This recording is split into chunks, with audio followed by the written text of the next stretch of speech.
Well, good morning, everybody. HighPlaces here, HighPlaces Online. Don't forget, if you're watching, hit the like and share button. Mom, and she's the only one watching me, hit the share and like button. All right, well, today's title of the message, I don't necessarily always announce this, but want you to be ready. So today's title is a swift kick in the butt. So hold on, it's going to be a bumpy ride. I know last week, ooh, Sade. You got the shout out. So a couple weeks ago, I was talking about different laws, laws of physics, law of thermodynamics, and all these different laws and how we could apply them. So since I'm teaching again within 3 weeks, I figure it's time for part 2. But the law I want to talk about today is not quite as concrete. The first one kind of came to my attention recently, and this is really a lot of the stuff that I study, so I'm kind of surprised it hit me recently. But it's called Price's Law. Okay, it's a little convoluted on the front side, but it'll be simple here in a minute. And what Price's Law says is that in any productive community, 50% of the results will be achieved by the square root of the total group. I'll give you a second to write that down. That's a little word salad right there. In any productive community, 50% of the results will be achieved by the square root of the total group. Okay, so if we've got a company with 4 salespeople in it, half of the sales, 50% of the productivity, half of the sales are going to come from 2 of the salespeople. Okay, that makes total sense, right? 2's half the salespeople, and they produce half the results. Makes total sense at that point, right? Okay, but that's only because 2 is the square root of 4. If you had 100 salespeople, then you're going to find that 50% of the sales come from only 10 of the salespeople, because 10 is the square root of 100. Now you're starting to scratch your head a little bit saying, really? Only 10 of the salespeople produce 50% of the results? But that is the way it works out. If you own a company, work in sales, other things, you'll notice that you've got your few superstars, and then you've got everybody else who's just average or mediocre. And that's because average or mediocrity scales that exponentially. It's so easy to be average. So of course, 90% of those salespeople are average, because average is easy. Only 10 of them are superstars, and those superstars produce 50% of the results. So you look at any sports league, actors, you've got your A-list actors, and then you've got a bazillion other actors, right? Only a few are at the top of their game, are excellent. Same thing in sports. You know the names of a couple of players on the team because they're the superstars. The other guys you don't really know. They're filling up space. Okay, so that's just the way things work. And when I heard this, I said, well, let me go test it. So I did a little Google and look around. And I said, let me just take a random sample. Let's look at the New York Yankees. Baseball season just ended. I said, so let me look at the Yankees and pull up some stats. There's 23 players on the team, and the square root of 23 is 4.79. I used a calculator for that. And I looked in the top 4.79 players. I took 80% of that last guy. I didn't cut him in half. But the top 4.79 players had 119 home runs. The whole team hit 215 home runs. So 55% of the home runs came from exactly what this law states. And you'll find it's relatively true throughout. It's pretty amazing. So I looked at another one. I said, okay, I got lucky on the first try. Let me see what else we got. So I looked at the stock market. And I looked at the S&P 500. And there's 500 companies there. Square root of that's 22.3. And the total sales for the S&P 500 is $12.6 billion. Okay. It's a little bit, let's see here. The total sales of the 22.3 companies is a little over $5 billion. So it's a little over 40% of the total sales volume. But it takes another 478 companies to comprise the other 60% of the sales.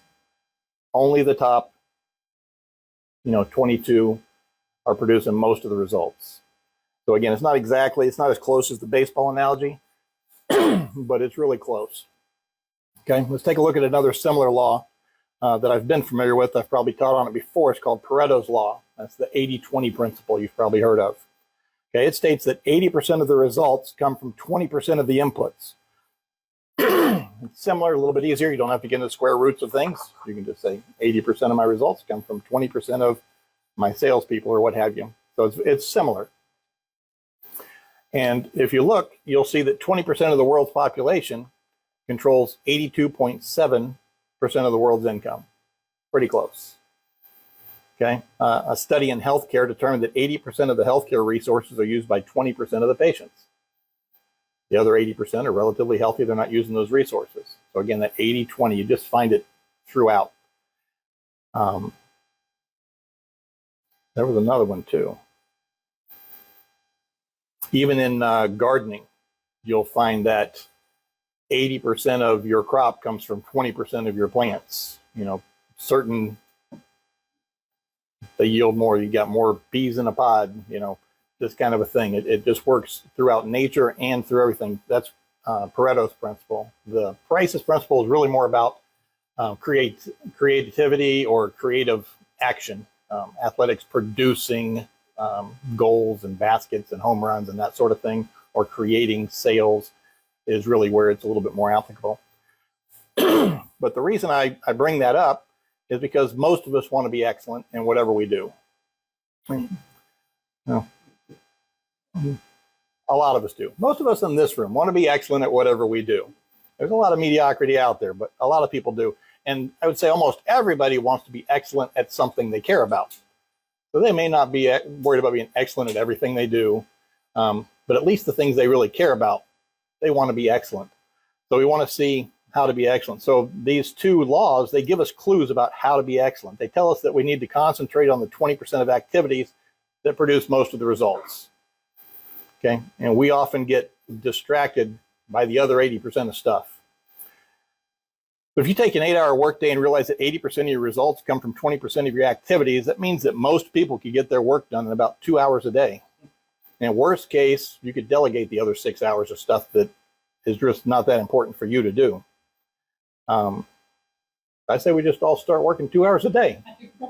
Call it a day. Just talk to your boss, explain them this, maybe send them this video so they understand why, and just start working 2 hours a day. Okay. You ever gone on vacation and you have to get the week's work done in advance so you can even go on vacation? Right? We've all done this. Okay. You pre-send emails, give directions about what to do in case of this or that, and you change your voicemail, let people know how to conduct themselves in your absence, and you buckle down for a day and you do a week's worth of work in a day, basically. Okay. Okay, you get back from work and you pay the price for a day, right? There's some catch up to do, but you don't catch up all week. Pay for it for about a day. So why don't we do this like every other week instead of just once a year for a 2-week vacation, right? Maybe twice a year. We can just work every other week. Take the other week off. There's all kinds of options out there. Okay. So I know it doesn't quite work like this, but there is a measure of truth to it. I like the phrase that statistics never lie, but liars use statistics. You ever heard that? And you pull the right statistics, you can pretty well back up any position you want to if you pull the right stats. You know, I didn't use any of the stats from baseball teams whose home runs didn't work for my example, right? I just used the stats that work. And I didn't throw any out, to be honest. I tried to, and they were pretty close, so I used them. But I'm sure there's a baseball team out there who, you know, bucks the system. So often we take certain truths and lock in on them, like as soon as we find an exception that is no longer true. It's still basically true, and I think it's worth us looking at as an example to understand that most of the time, 80% of our results come from 20% of our inputs. So let's start to pay attention to our inputs. Okay, kind of reminds me of another law, Parkinson's law. Parkinson's law says that work expands to fill the time allotted for its completion. Okay, so you've got 40 hours in your work week. You know what's expected of you. And is it amazing that every week it takes exactly 40 hours for you to get your work done? Kind of odd, isn't it? I don't think it's just always that there's exactly 40 hours worth of work to do. Sometimes there's more, sometimes there's less, but it always takes you 40 hours to get it done because that's the time you have to get it done. When it gets crunch time on Friday afternoon and you're not done, you kick it up a notch and you make it get done. You could have kicked it up a notch and been done by Wednesday. Okay? So I like to compress time frames. Concept I learned years ago. I don't remember what class I took, but compressing time frames. So whenever you're looking at a project or a task or a thing to do, and you think it's going to take a certain amount of time, how can I compress this and just, shock it into a short period of time? I think about term papers. I used to do term papers in high school and in college. And notoriously, I've been a procrastinator. I'm sure some of you have done this too. Maybe nobody else but me. But they give you like a month or 6 weeks to do this term paper. You're supposed to be going, looking up stuff, making the bibliography and outlines and different phases of things, and then you finally get to your term paper. I'm like, nope, day before it's due, term paper. Let me put an outline about that term paper, work completely backwards, turn it in, and get a B. Other people spent like 500 hours on the thing and got a B or an A. You can have your A. I'll take my 400 hours and a B.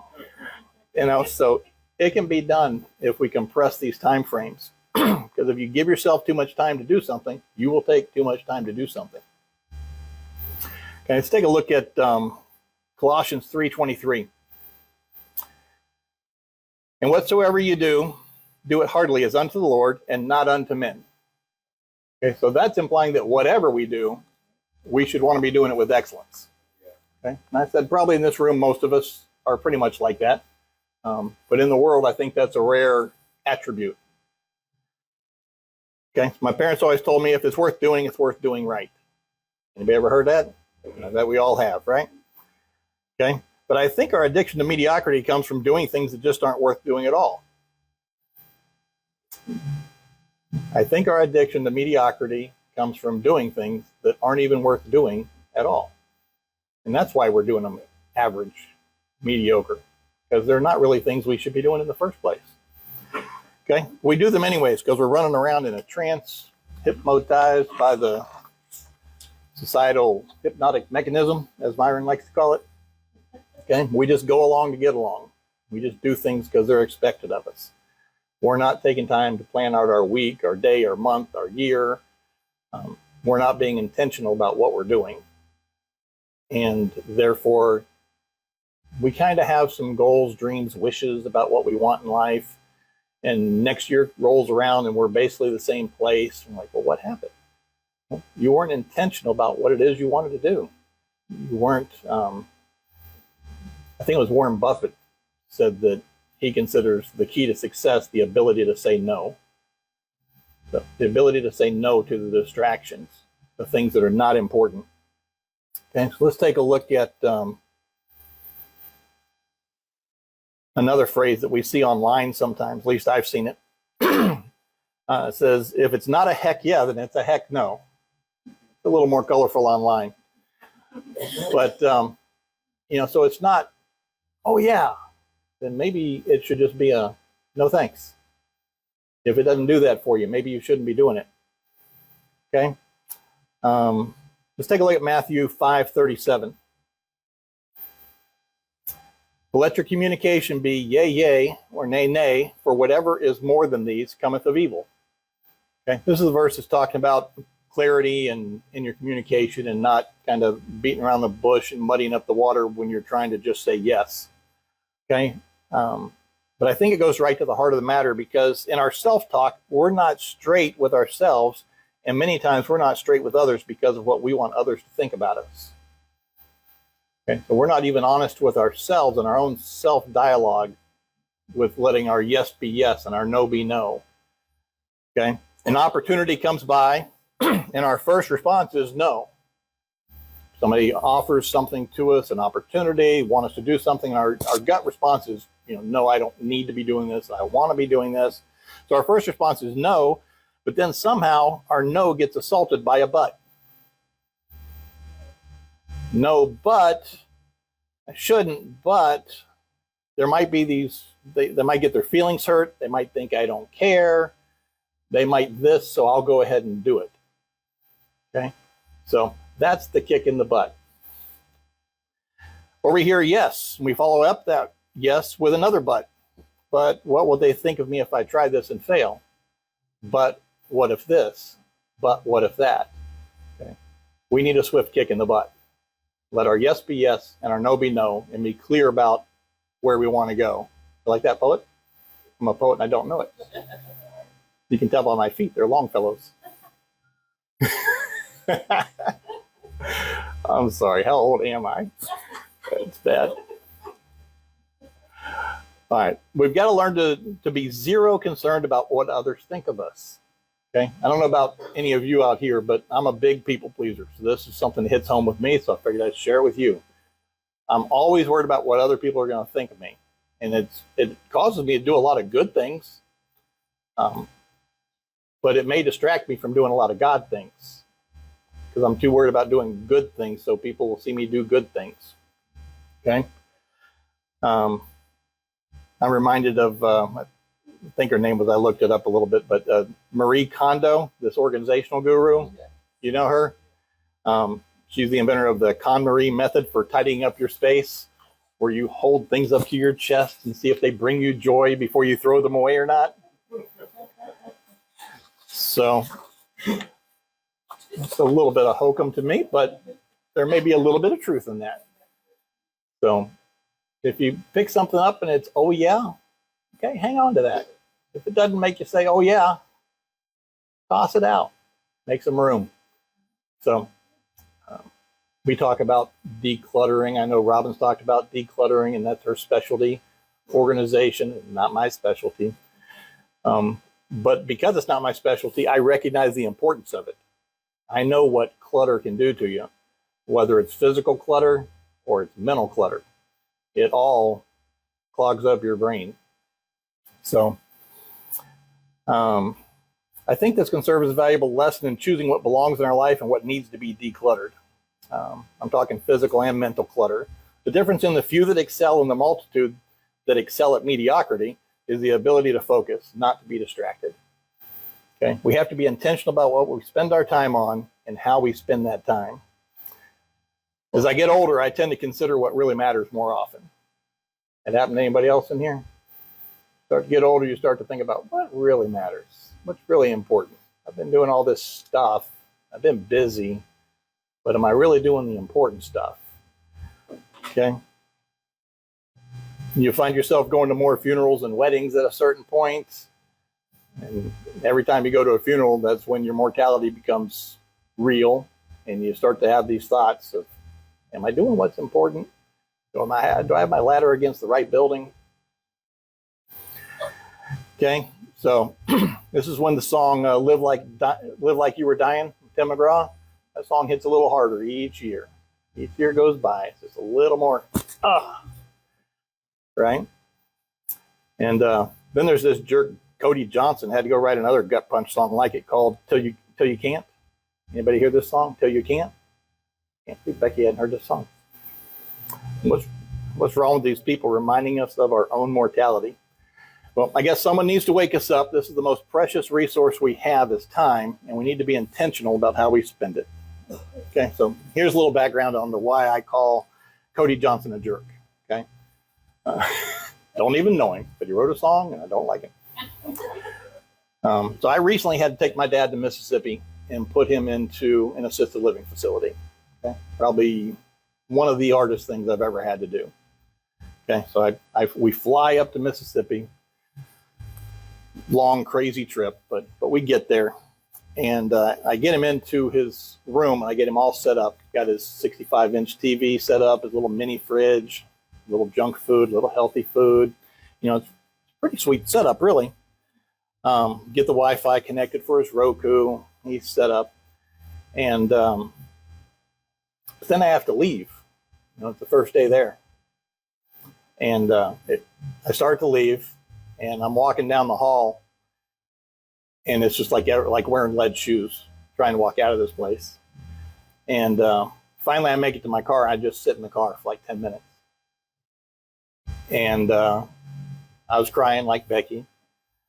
I'm doing a good job. And but I'm not crying here, so that's good too. All right, Becky, calm down. I sit there for like 10 minutes, and then I found a pair of shorts in the car that were his, and I took them back inside. I didn't have to go back inside. I was going to be there tomorrow morning, but I used it as an excuse to go back in and just check on and make sure things were good. Dropped off the shorts. Then I had to leave all over again. So I finally get to the car, start to drive off, and I turn on the radio. Mistake. So, like I pushed the play button on the cassette tape instead of a radio. He comes on and sings, "You can tell your old man you'll do some largemouth fishing another time. You just got too much on your plate to bait and cast the line. You can always put a rain check in his hand until you can't." I'm like, are you kidding me? Get off my radio. The timing of that. And it was bad. But like my dad would say, someone needs to give us a swift kick in the butt sometimes to wake us up, to get us out of the trance so we recognize what's important. Okay? And the swift kick in the butt I'm talking about is that butt that assaults our no's and our yeses. That's the butt that needs kicked. Okay, let's look at Ephesians 5:15 and 16. "See then that you walk circumspectly, not as fools, but as wise, redeeming the time because the days are evil." Redeeming the time. Okay. What's redeeming mean? To buy back. Right, take a coupon to the store, they buy them back from you, they redeem the coupon. So we need to buy back our time. That's why I talk about money a lot, in business a lot, because having money is one of the best ways to buy back and redeem your time. And the other side of that is when you're intentional about how you spend your time, you not only are being intentional with how you spend your time so that you can be more efficient with your time and have more of it, but it also exponentially improves your income when you're intentional with your time. Okay?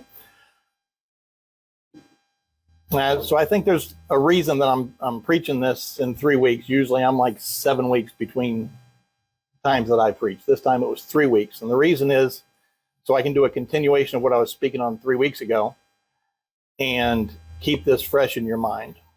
So if you guys would listen to me the first time, we wouldn't have to be here. We can move on. But I know how Pastor feels now, because he gets up here week after week, gives us great revelation, words to live by, and we sit there like deer in the headlights and come back the next week to learn the same lesson. Being a full-time pastor is a thankless job. If you could just keep people to do what you're telling them, it would all be good. Okay, so now we're going to talk about some homework. If you've got paper or something to write on, pull it out. If you're at home, grab some paper. It's worth writing down. If you've got your phone, pull it out. If you're already on your phone, close out of Words with Friends, close out of your Angry Birds, flip over to your Notes app, and prepare to take some notes. Okay, let's see if we can make this practical. I always like to preach on something that you have a way to apply on Monday morning. What's that look like on Monday morning? Okay, so since I don't trust you all to do it, we're going to do it now. All right, so I think it's important to personally have a mission statement. Again, I'm always teaching about business stuff, so businesses, it's important to have a mission statement, understand where you're going. So there's 7 things I wrote down that we need to get in writing and be clear on so that we can be intentional about where we're spending our time. 1 is to create a mission statement. I'm going to go through this quickly and then I'll kind of back up on them. 2 is going to be to establish some guiding principles. Number 3, what is your routine? What's going to be in your routine that's non-negotiable? What has to be in your daily routine to bring these things about? So I just put down routine, non-negotiables. Number 4, dreams. What are your dreams? Number 5, milestones. What are the milestones you need to reach on the way to your dreams to make sure you're making progress? Number 6, a little more detailed, next to action steps. What is the next thing you need to do in order to reach that next milestone? And number 7 is accountability factor. What system of accountability can you put in place to hold yourself accountable to these things that you're writing down?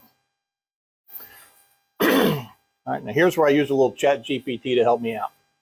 It is amazing what that thing will do. I'm just telling you. Okay, so here's what I told chat GPT, because I wanted to kind of create a framework, an outline for you guys to have an example of.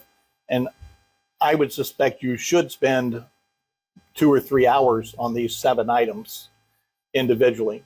Not at one time, but these things, you're talking about life goals, your life's mission statement. That's more than a 5-minute exercise. Okay, so I want to give you a framework to take home. So what I did is I told ChatGPT, I said, I'm looking to add structure and intention to my life. There are 7 areas where I need clarity. They are 1, mission statement; 2, guiding principles; 3, routines, non-negotiables; 4, dreams; 5, milestones; 6, next action steps; 7, accountability factor. I will give you the info for some of these areas and need you to help me fill in the other areas accordingly. Background information for you. I am a 54-year-old Christian conservative male, married for 27 years with a 20-year-old son. We like to travel, mostly domestically within the U.S. We have family in Oxford, Mississippi, and drive there often. Our income level is Nunya, N-U-N-Y-A, per year, and we are a little sloppy with our handling of money. And I was going to give it maybe a mission statement, maybe some guiding principles. But if you've ever used ChatGPT, once you put something in it, it gives you a response regardless of if you're going to ask another question that you have to follow up. But right out of the gate, it filled out my entire sheet for me. And it said to me, thank you for sharing your background information. Based on what you provided, let's work through each of the 7 areas you've outlined, adding structure and intention to each. Number 1, mission statement. My mission statement, now that it's been created by ChatGPT, is to live a life guided by Christian values, enriching my family's journey with love, learning, and meaningful experiences while contributing positively to my community. So there's my mission statement. Doesn't have to take 3 hours. Could take you 5 seconds. Just get on ChatGPT. Okay. And guiding principles. My guiding principles will include faithfulness, prioritizing your Christian faith in all aspects of your life, family commitment, dedication to nurturing, supporting your family, financial responsibility, being more intentional with your finances, conservative values, upholding principles like personal responsibility, traditional family values, and patriotism, and continual learning and growth, embracing opportunities to grow both personally and professionally. Those are my guiding principles as I move forward with these other ideas. Okay, so again, you can use these as just examples to build off of. That's what I plan to do, is take them as a springboard and say, oh yeah, that's a good idea, or no, throw that out, that doesn't apply. Okay, routines and non-negotiables. They gave me daily devotionals, quality time with family, a financial review, weekly or monthly review of finances to improve handling of money, physical health, regular exercise and healthy eating, community engagement, regular participation in community or church events. Those are the routines and non-negotiables I should plug into my calendar. Dreams. It even knows my dreams.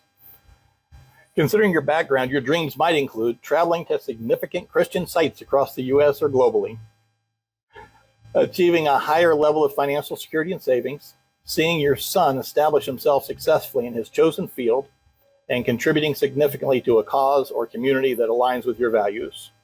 Okay, so there's just a list of some dreams that I can tweak and write down, the dreams that are important to me. And I've got in front of me my guiding principles to make sure that they're all in alignment. Okay, milestones, short-term 1 to 3 years, improve financial management, visit at least 3 new U.S. destinations, and go engage in a significant community project. Okay, there's a milestone to see if I'm progressing towards my goals.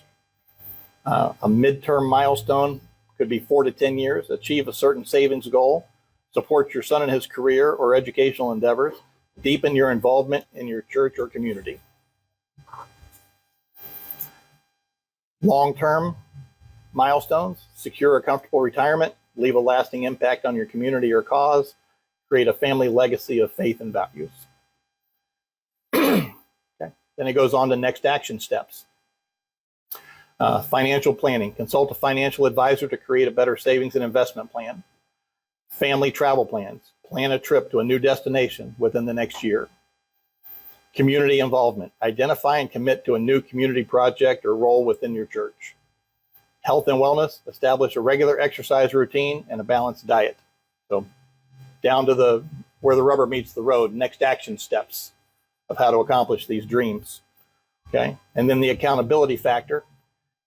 They recommend family meetings, regular meetings with your family to discuss goals, finances, and plans. And financial accountability partner is another thing, someone who can help you stay on track with your financial goals. And the last one is church or community group. Engage with a group that aligns with your values for mutual support and accountability. So there in about 5 seconds on ChatGPT, you kind of have an outline of these 7 things that I discussed. So